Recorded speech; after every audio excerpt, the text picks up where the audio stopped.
No one can learn a lesson when our emotions are high. When our emotions are high, our intelligence is low. Welcome to the Connect Method Parenting Podcast, where correction is out, connection is in, and your kids want to listen to you. I'm Andy Martineau, creator of Connect Method Parenting, here to help you stay calm, confident, and connected no matter what. Welcome to today's call, everybody. We're going to dive into sibling rivalry or fighting and what to do when the kids aren't getting along either with each other or just they're not really getting along with themselves. And this is something, especially the sibling rivalry, that I get asked to break down all of the time. So we're going to devote a whole episode to this. I'm going to break this down into 3 parts. First, setting the foundation of what needs to be in place to create a relationship that leads to our children caring. As parents, we get worried sometimes when our kids are acting in a way that doesn't feel very caring or kind or empathetic or generous, and we're worried, which makes sense. So we're going to talk about the foundation that needs to be in place to create a relationship with our children that leads our children to caring. Second, we're going to talk about how to handle the conflict, the competition, the contention in the heat of the moment, so that you know what to do practically. And then third, what to do after the conflict is over to hopefully set yourself and your children up for more success in the future. So the foundation, this is the foundation that leads to caring. It's super important. And the first thing I want to talk about is what we can do as parents to draw out feelings of sadness so that we decrease their aggression, because it's them feeling their emotions that allows them to transform that emotion so that it can be used as fuel for emotional growth instead of emotional assault. The question I would ask myself first is, are their feelings moving? Are they having tears, which could be figuratively or literally? As they get older, they're less likely to just burst into tears, although they might. But are they having sadness or tears, which is figuratively representing them surrendering and feeling the emotions consciously versus fighting the emotions and staying stuck in the frustration, which causes that attacking energy? And I'm going to use attacking as the word primarily to describe that outward expression of when they might be yelling or kicking or hitting or whatever they're doing. That's more of a reaction to the emotion. We all do it. So there's no shame in it, but it's less productive, but it also tells us a very clear story. What we want them to go into, and ourselves too, all of this can be applied to us as well, is it's the soft tears of sadness that resolve the emotion. It's the space and safety to be able to express our emotions and for our children to be able to express their emotions that we want to see happening. Okay, that's what our goal is. And it's really interesting. My sister was over yesterday and she was talking about how her daughter, who is, I think, around 10, often has these night bursts of tears. And I know from personal experience and having that in different forms with my own kids that this can be really draining for us if our kids are having big emotional outbursts. She was describing it. And I get it. I understand. Oftentimes we spin this to be a negative thing or something we're ready for them to get over. And rightly, because it can be really draining on us. It can be really triggering for us.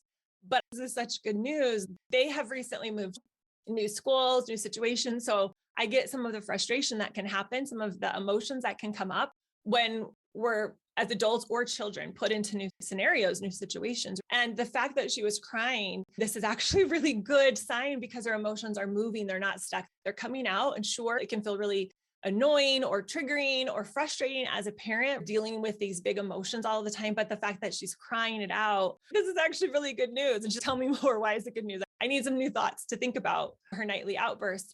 It's draining. So changing our perspective can make what might feel draining or heavy or even unproductive. But what if we change that thought to, oh my gosh, this is actually a sign of emotional health? Because emotional expression is a sign of emotional health. Even if it's draining, emotions are moving. And this is different than a sustained emotional attack, which isn't a result of us feeling the emotions, but instead reacting to the emotion. Here's the bottom line. If you can't change the frustrating situation, we need to have our tears or our sadness or our surrendering about it. And just last night, I was talking to my husband about something before we went to bed, and it was something that's really challenging for me.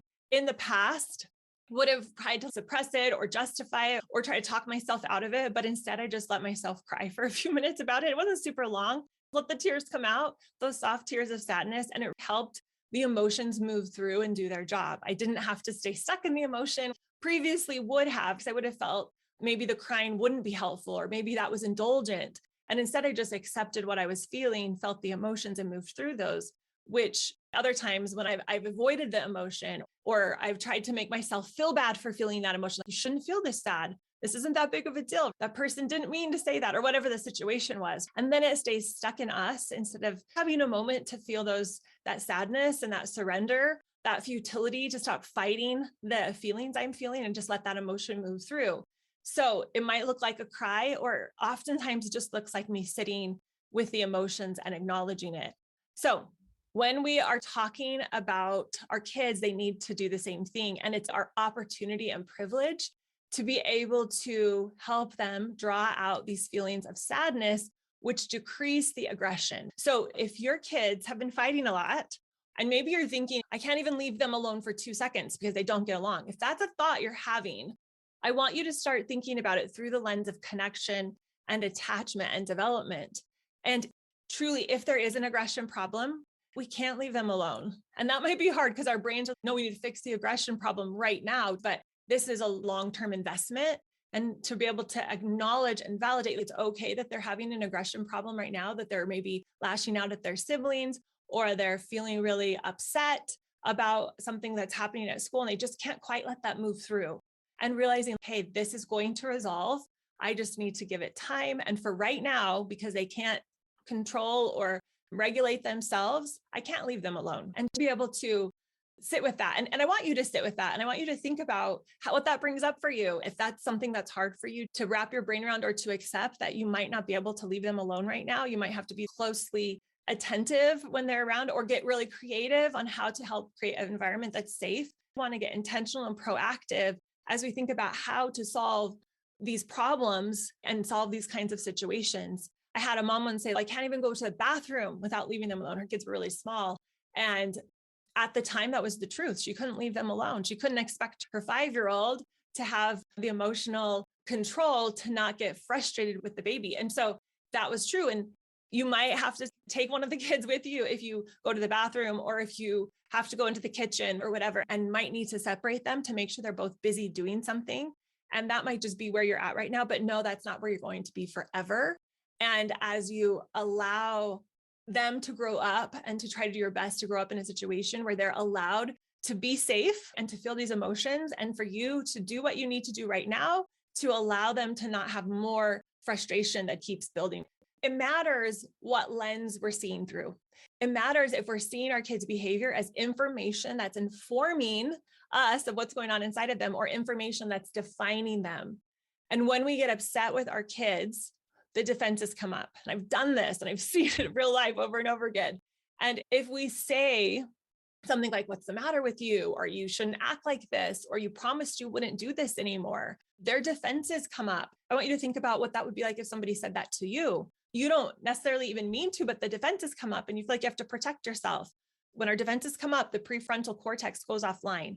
The nervous system kicks in and goes into fight or flight mode, and we stay stuck in the emotions because our body is so busy protecting us and defending us. It doesn't have the resources or the safety or the space to feel the emotions. So we stay stuck in them and we're unable to work through them. For example, let's say this has happened to many of the moms I've worked with. They have a new baby that comes home, and the older child, when this new baby comes home, and you could insert a move, something that shifts the environment, shifts the situation, something changes.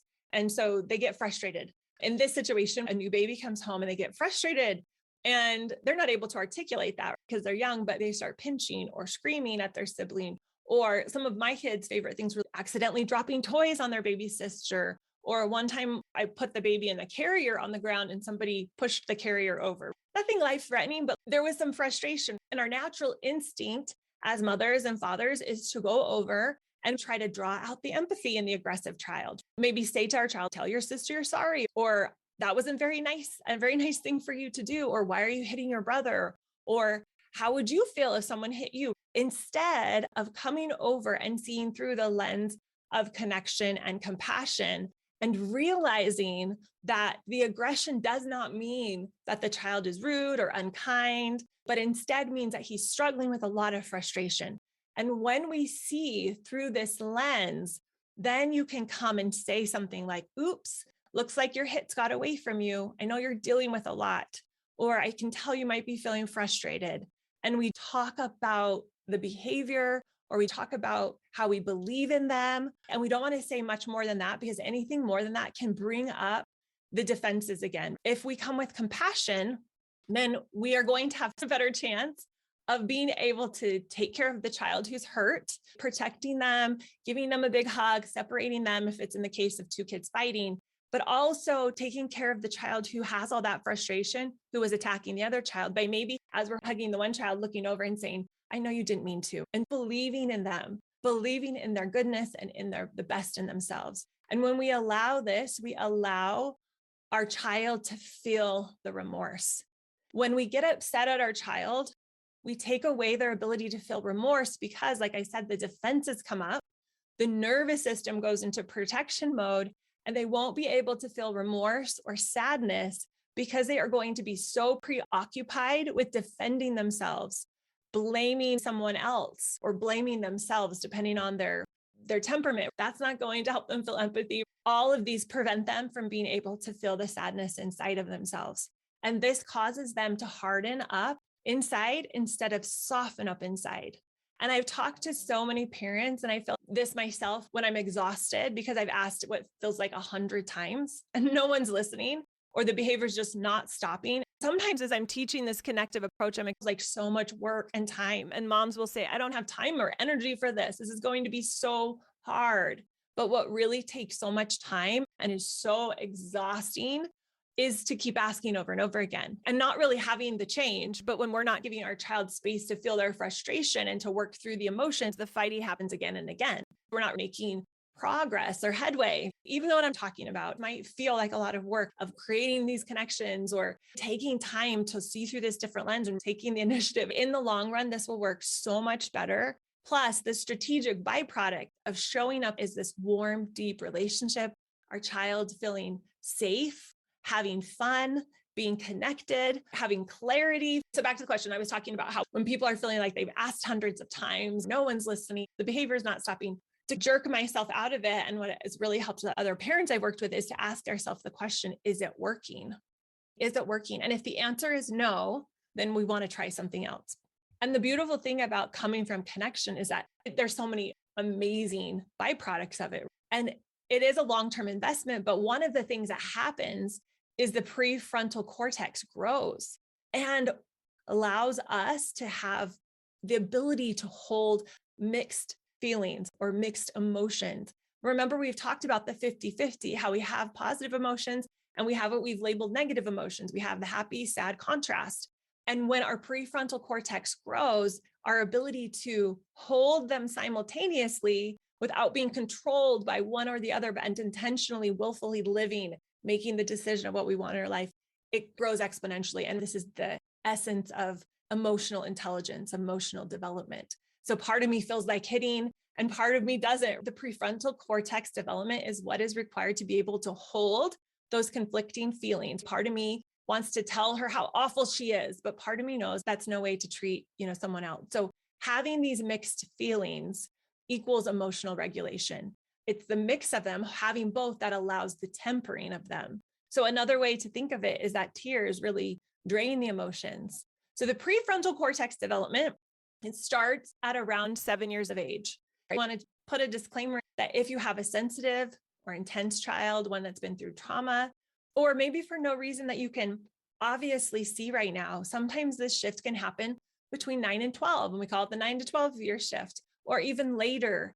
And there is typically also a dip in the ability to feel the mixed emotions in the teen years as the emotions of puberty, the hormones of puberty kick in. It happens to us adults too. Sometimes we dip. Sometimes we're not capable of showing up at our highest self and using all that amazing prefrontal cortex magic that allows us to hold the conflicting emotions. Sometimes one emotion gets away from us and we're just really angry and we just let it drive us for a little bit. It's totally normal. So This mixed emotional capacity looks like being able to hold, I want to hurt, but I don't want to offend at the same time, or I want to hit, but I don't want to hit.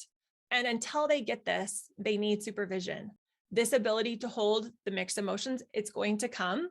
As parents, one of the best ways we can help facilitate this shift is to allow their brain to rest, because a brain at rest grows. It's just like our body at rest. We sleep at night. That's when your body's recovering from an illness or growing. Same with our brain. But what does the brain at rest mean? It means that they feel safe, that they're not having to use their energy to defend themselves, that they're not in fight or flight mode all of the time. And this is a process we're ebbing and flowing through constantly, but we're trying our best to help them feel safe, secure, and certain when they're around us. And if they're not, we're looking at how can we help that? How can we facilitate that? Because if their brain is preoccupied with defending, which can come out as the behavior that looks like attacking, and if that's the primary way that we see them presenting themselves, then they're not feeling safe and they're not at rest. And the prefrontal cortex isn't able to continue to grow and evolve because the body is so preoccupied in fight or flight mode. So having them feel safe, and just what we were talking about, when we come and there's a problem, we're coming with compassion and empathy. We're not trying to change the situation in that moment. We're just, how do we help them feel safe? How do we make sure everyone in the situation is safe? And how do we believe in their best? So that's one way. Another way to help the brain rest is to have them feel very connected and attached to you as their primary caregiver, as their parent, but also other important people in their lives, to have those strong relationships where they know that no matter what, no matter how they act, no matter how bad they are, that you are going to be on their team, on their side. And this is an ongoing process. We are intentionally creating this for our children because things can throw it off all the time. A bad test at school, if that's important to them, an unkind word that a friend said, us even accidentally having a little bit of a harsh voice as we ask them to do something could get their brain off kilter and feeling a little bit unsafe. So we see evidence of that when they come home and they start offloading their feelings, or they have a breakdown when we ask them to wash the countertop. Or, oh, I just triggered them by the way I said it.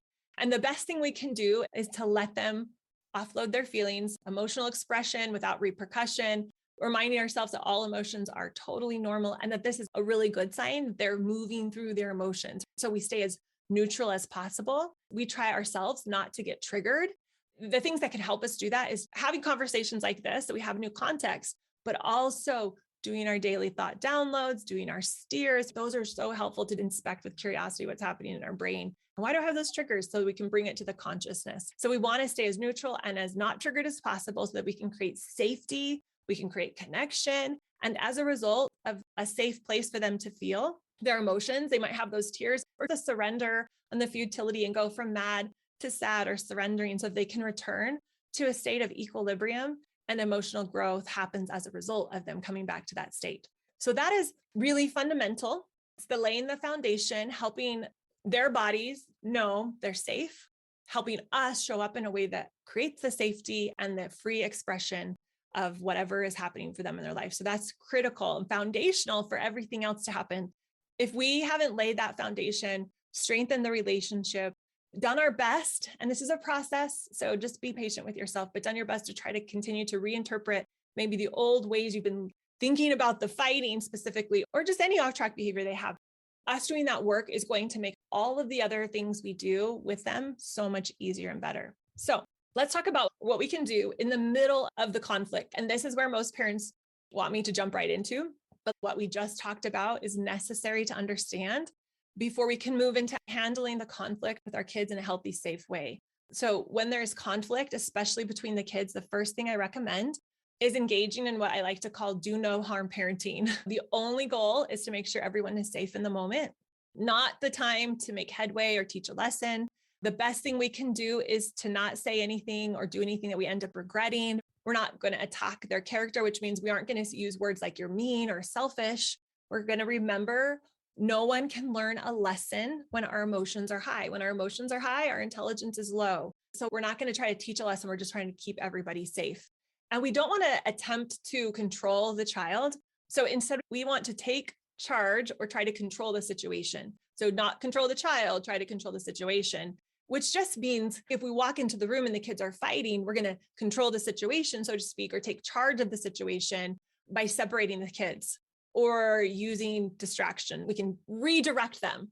Ideally, we want to separate them before the conflict begins. So if we can hear an inkling, or even if sometimes your kids will wake up and you'll be, oh, she's a little on edge today. I can tell she's a little extra frustrated. So you might be more aware or observant of things that might go down quickly. So just be aware. It's always best if we can help before they start fighting. Let's give a little scenario. Let's say that you can tell they're bickering or there's just a little bit of discord. This is when you want to say, okay, I'm going to step in. I'm going to be the alpha parent. I'm going to take charge. And I'm going to look at this situation and see what I can do to help take charge of the situation. And you might actually separate the kids, give them something to do. I want you might say to one child to go over there and I set up the drawing stuff for you to draw or Play-Doh or whatever it is. And I want you to come help me cook. And you might give everybody little stations to go be occupied with, and not in a frustrated way, not in like you guys are fighting, so you can't handle being by each other. So you got to go over there and you got to know. We're just very proactively coming in and we're like, oh, hey, I have this plan. You're going to go do that. You're going to do that. You're going to with me if you know that they really can't handle each other. And if they can't handle being in another room,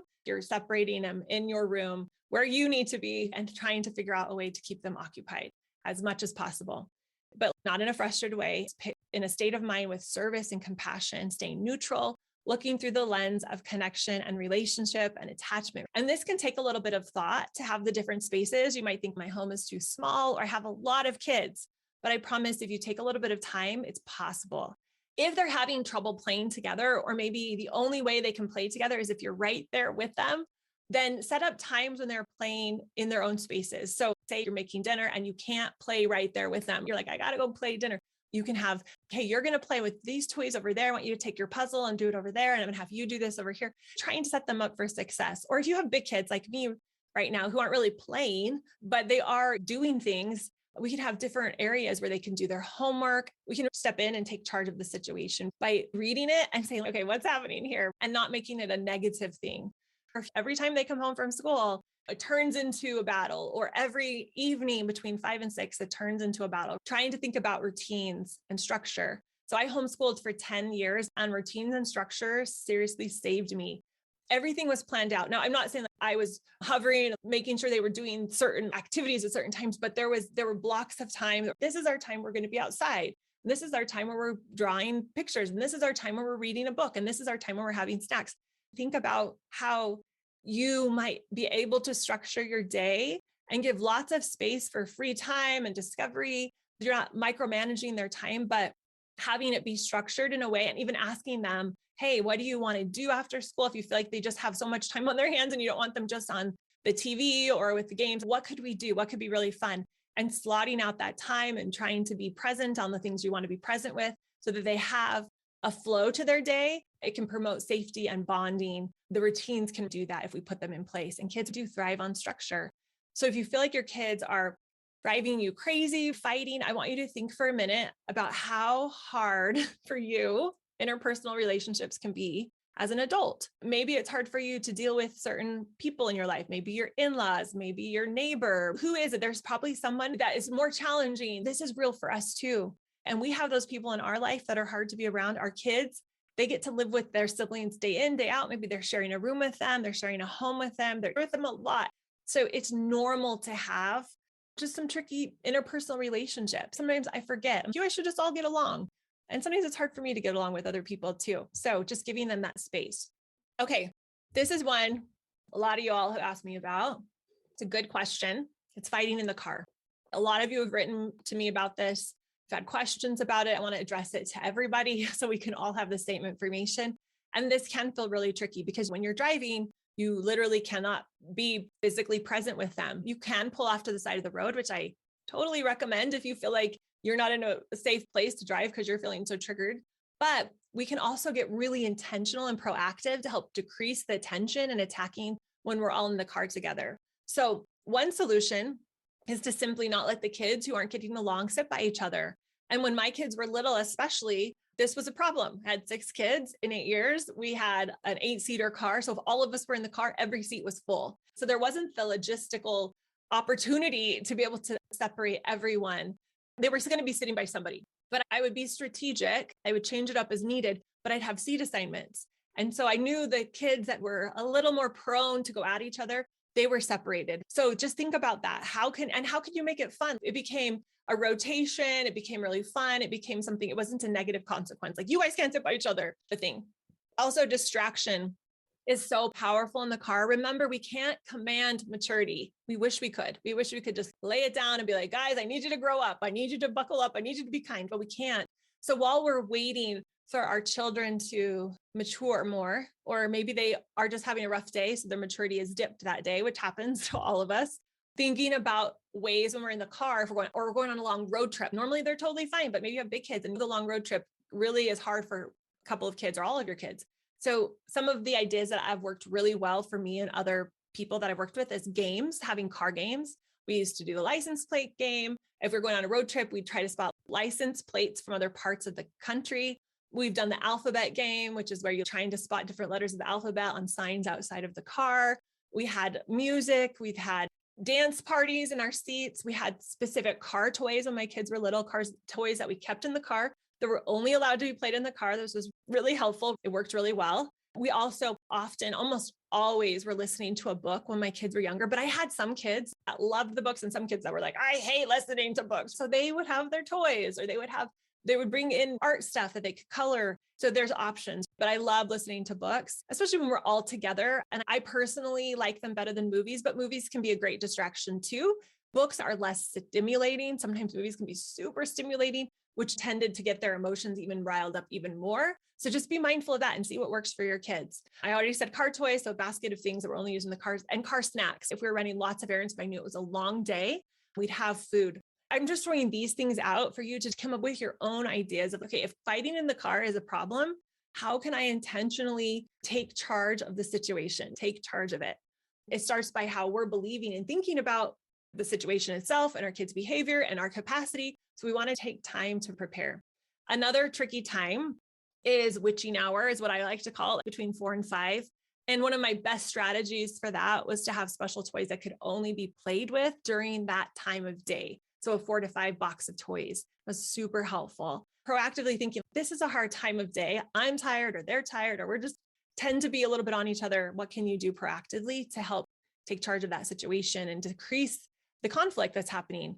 Dinner time is also another time where we want to have this connection with our kids, but sometimes if they're tired, it's late, or they don't like what we cooked or whatever, or they just don't like sitting by each other. So if they don't like sitting by each other, physical separation, again, having a seating chart, using distractions. We would play, would you rather eat slugs or swim in a pool full of snakes? They have those books with unlimited questions of would you rather, you can Google it, or table questions or conversation starters. Those were super helpful. We had a deck of those we would use.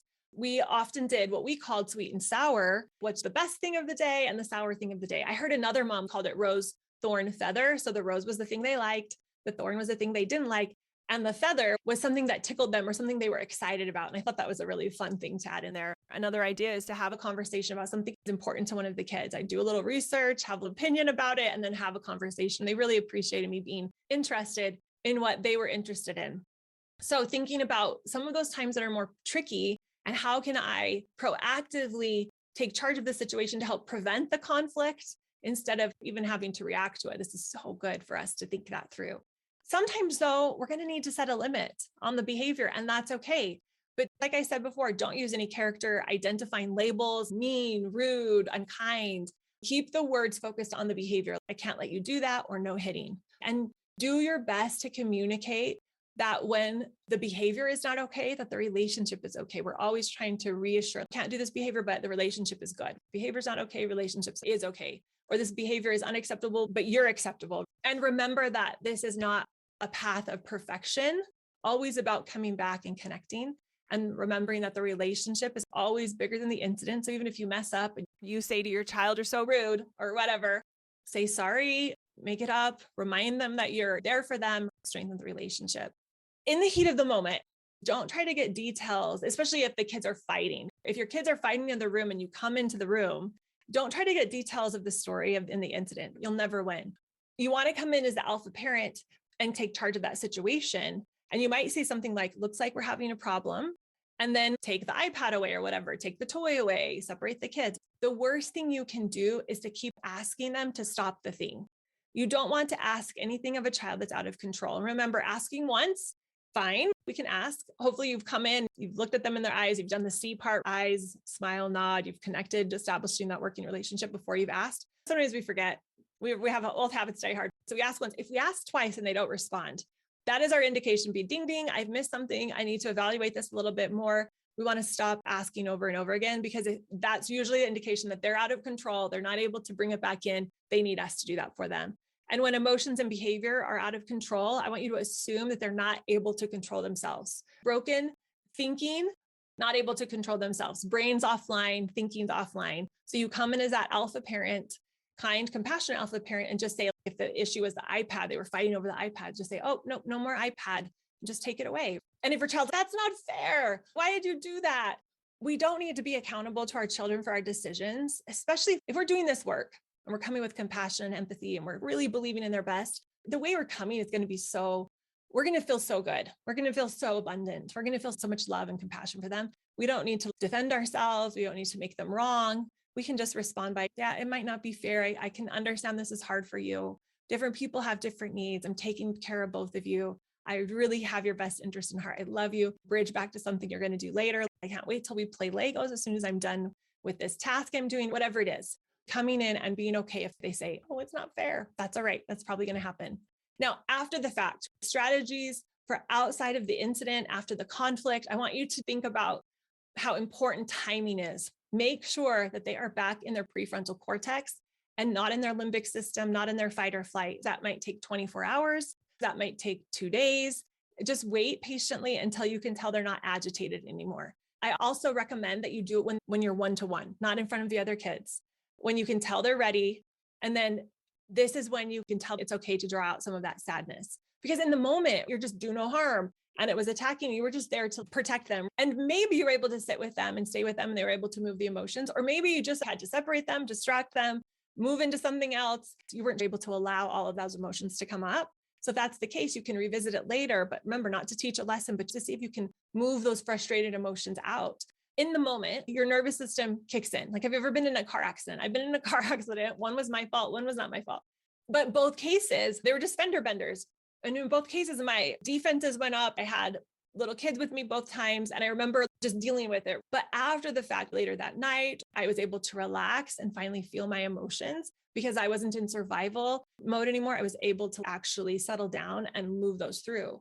Over a decade ago, I had this crazy situation where my 3-year-old went missing and I was out of control. I was so worried. And I was running around the house and looking and screaming. And we lived on 3.5 acres at the time. And there was irrigation ditches in front of our house. I was just so worried. I was so worried that something terrible had happened. I was calling my husband. I was about to call the police. When I looked in my master bedroom one more time and I found him sleeping under the curtains in my master bedroom.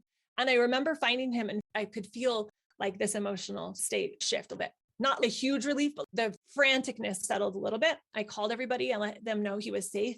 And then once I had let everybody know he was safe and I knew he was safe, I just broke down crying. All the emotions of relief and joy and worry and frustration, everything came out. It was all this big mess. And I thought I was all over it until my husband came that night and I cried some more and I released some more because I had some more in there.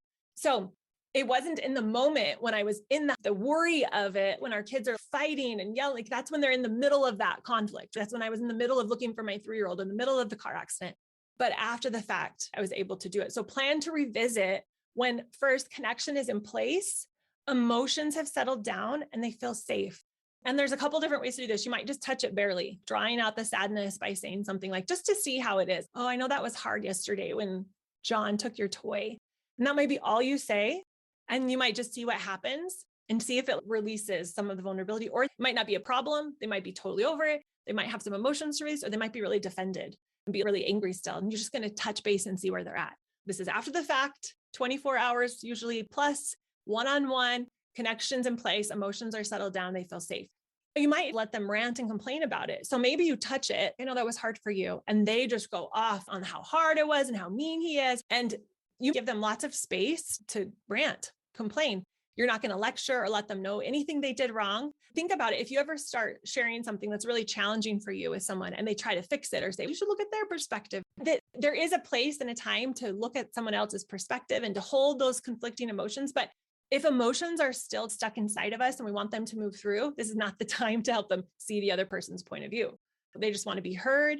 But you also don't want to collude with them either and be like, I know, they're so real. I can't believe your brother did that. He's such a mess. No, you just are listening. You're a sounding board. You're a safety You're a container of safety where they can just be their messy selves. You might do all of these things together. You might do one and then the other, depending on the age and the situation. You could also try drawing out the mixed feelings and be able to see if they're able to hold the conflicting feelings and emotions. So you might say, I know that was hard yesterday when John took your toy. And maybe they then start ranting about it. Oh my gosh, I know it was so mean. I'm so upset about it. And then you might just see, I know part of you is so mad and part of you understands whatever the scenario is. I know part of you was so mad and part of you didn't want to hurt her. I know part of you didn't feel like completing that homework assignment and part of you did. Part of you was so mad that John took the toy. Part of you knows he's only 2 and he didn't know better, and see if they can go there or if they're like, no, I don't see it at all. You're just trying to see where are they? And if they're the 5 to 7 year age or 7 to 9, if it's a little bit later, you're starting to see, are they able to do that or are they not? It's not a problem if they can't. You're just, ooh, can they not? If they can hold the conflicting emotions, if they've gotten all the emotions out, or it seems like they've gotten most of them out, you can solicit a good intention. Again, this is not done in the incident. So in the heat of the moment, you don't want to be saying, can I count on you to not do this ever again? I've done this. So this is not the most beneficial way, but you don't want to do that in the moment. It's something you're going to do after the moment. What you want to do is draw out those mixed emotions. Part of you is upset that they touched your Legos, and part of you understand that they're so little that they didn't mean to destroy your Lego set. And if they can go there with you, if you can say part of you didn't want to hurt them and part of you did, or part of you is mad and part of you understands, and they can go there, then you can now take it to soliciting the good intentions. But if they say, oh, yes, I did want to hurt them, or I don't understand why they got out, then they're not ready to talk about it right now. So you wouldn't want to go to this next step. But if you say, I know your sister is really driving you crazy, and they say, oh, did you notice that too? Then you can start to see where it's going to go. I know part of you thinks she's driving you crazy and part of you understands it. And one of my favorite things, and this probably comes from me just having the tendency to feel a lot of shame and self-blame, I always help them know it's totally developmentally normal. You're totally fine. This is not a problem. So then I might say something like, yeah, I used to bug my sisters too, if it was something that was around a sister driving you crazy. So in this scenario, we'll jump scenarios here. I know your sister was driving you crazy, and they'll say, did you notice that? Because I could have said, I know you were bothering your sister. You could isolate her to call out their negative behavior, but instead just, hey, I can tell that you're frustrated. Not that I can tell you're frustrated because you're picking on your sister and being mean and unkind. No, I can tell this is really hard. Your sister is driving you crazy. Then they aren't going to feel defended. They might say something like, oh, you noticed that too. And then you could say something that allows them to feel like sometimes that happens to you. Yeah, my sisters used to drive me crazy too. Or sometimes I get frustrated like that too, not with my sister anymore, but with traffic when it's really bad or something. And this is taking the shame out of it and reassuring them that nothing is wrong with them. And then you can keep talking about how they might want to act the next time it happens. But if your child doesn't want to stop hitting, then you want to abort this. They have to have the will for this. So you want to keep building the relationship, keep doing no harm, and waiting for them to have the emotional maturity to be able to step into this. But let's say you had the conversation while you're walking the dog, you're one-on-one, 24 hours past the event, and you discover that they really do have this desire to not hit anymore, or to not get mad, or to not be so frustrated. Then you could ask, how does that feel in your body right now? Or how does it feel in your body right before you hit your sister, or right before you got angry at your brother for touching your Legos? They might not know at all. They might be completely oblivious. A lot of humans, adults even, we're so out of sync with our emotions. So they might not know, but I want you to just ask it and just think of yourself like a coach or a trainer, and see if you can come alongside and come up with a plan for next time. So next time you want to hit your sister, instead of hitting your sister, you could hit the pillow, or you could call me. I'm here to help you. You can just say, Mom, I'm feeling that way. I feel like I'm going to hit, or I feel like I'm going to yell, and I'll come help you. So giving them steps to put in place so that they can have options. Understand that in the heat of the moment, they still might lose all the intention. So don't hold them to it, but you're starting to set them up and giving their brain ideas and starting to pave the possibility of it. So you're aiming them in the right direction. If you're breaking up the conflict between 2 kids, instead say something like, yep, that hurt and I'm here to help. And once this happened with 2 of my kids, I gave the one that had just been yelled at a big hug. And then I looked over to the other one and I said, I know you didn't mean to. And she said, yeah, I didn't mean to. And so you can be there for both of them. You're not like making a victim and a villain, not taking sides. You're just saying, I'm here for both of you. You believe that the child who was attacking was doing their best and there's foul frustration there, and you want to look into that and help them. And you also know the one that just got yelled at is feeling sad, and you want to help them and acknowledge that too. Yes, it takes a lot of work, but a lot less energy than living in conflict. And these are all predicated on having a strong relationship. So the relationship has to be worked out first. So matchmaking is building a relationship between 2 people, but you're doing the work. I'll give an example. So we were out getting a Blizzard at Dairy Queen, and one of my kids said, "Oh, we want to make sure we get one for my sister." And it was really beautiful. When we got home and gave it to the sister, I said, "She really wanted to make sure we got this for you." When we can help them see how much they care for each other is a powerful way to help that relationship grow. Another example was my oldest daughter was off to college, which right now is only about 20 minutes from her house, which is really beautiful. And my younger children are often talking about how much they miss her and they wish she was coming over. Me saying something to her and letting her know how much her younger siblings miss her is a form of matchmaking, building that relationship. I'm not trying to control or manipulate, just communicating the truth of, oh, this is what they think about you. I don't know if you know this. This is what they really believe. And it helps strengthen a relationship. It could make a relationship that's struggling stronger. It could make one that's strong, even stronger. It makes us feel loved and wanted when we know other people around us love and want us. I heard a mom sharing an example of matchmaking. They had a Sunday game night, and her older child had gotten old enough that she wasn't mandatorily requiring him to come to the family game night. And the younger kids were saying, "Oh, we miss him so much." When none of the other kids were around, she said something to the older child and said, "Your younger siblings just have said the last couple of Sundays how much they miss you." And remember, this isn't to try to guilt trip him into coming. And he was, "Are you serious? Really?" And then when some of the younger kids came in, he felt so much love and connection to them that he gave them the biggest hug. Matchmaking looks like saying comments like, "She just loved so much when you posted that happy birthday for her on Instagram." Don't say it in front of the other child that did the thing. Say it in the context of, "Hey, just passing this on." A couple other things really quick before we wrap up, drawing out the hierarchy, leaning into this idea of older kids wanting to take care of younger kids. It's a natural instinct. This happened a lot in my older child when he was first going to school. He went to a Montessori school and they have multi-aged classrooms. And it was always amazing for me to go in and see how they were eliciting this caretaking instinct inside of the older kids to take care of the younger kids and how much peace and harmony there was. So sometimes we can use that older sibling, younger sibling caretaking instinct to help decrease the contention and be like, "Could you help take your younger brother to the park or help them with this food or whatever?" We've talked about imposing rituals and order. So continuing to do that. Scripting is something I want to touch about really quickly before we wrap this up. If your kids aren't old enough to cooperate, or even if they are old enough, but it's a new setting, you can help them know what to do. You can't script a child, first of all, if they're not attached to you. And you want to do this prior to the conflict or emotions being heightened. Scripting is just walking them through it. Here's what we're going to do first, and here's what we're going to do next. And you're going to get a bite, and then I'm going to give you a bite, and then I'm going to give you a bite. We were on vacation and we were sitting eating dinner together. And we just bought one dessert and we were like, "Here's what we're going to do. We're going to each take a bite and share something about the trip." And we went around multiple times. So we were scripting that experience, but you can script anything. The kids sitting down and playing with toys, for example, here's what's going to happen. We're going to put these toys in the middle and you're going to play with these toys. And you're going to play with these toys and you're helping them walk through it. My challenge for you this week is to be thinking about the conflicts that are happening. What can I do ahead of time? What can I do differently in the moment based on what we talked about? And what can I do after the fact to prepare to have more success next time? We'll talk to you guys later. Have a wonderful rest of your day and a great week. We'll see you next week. Bye.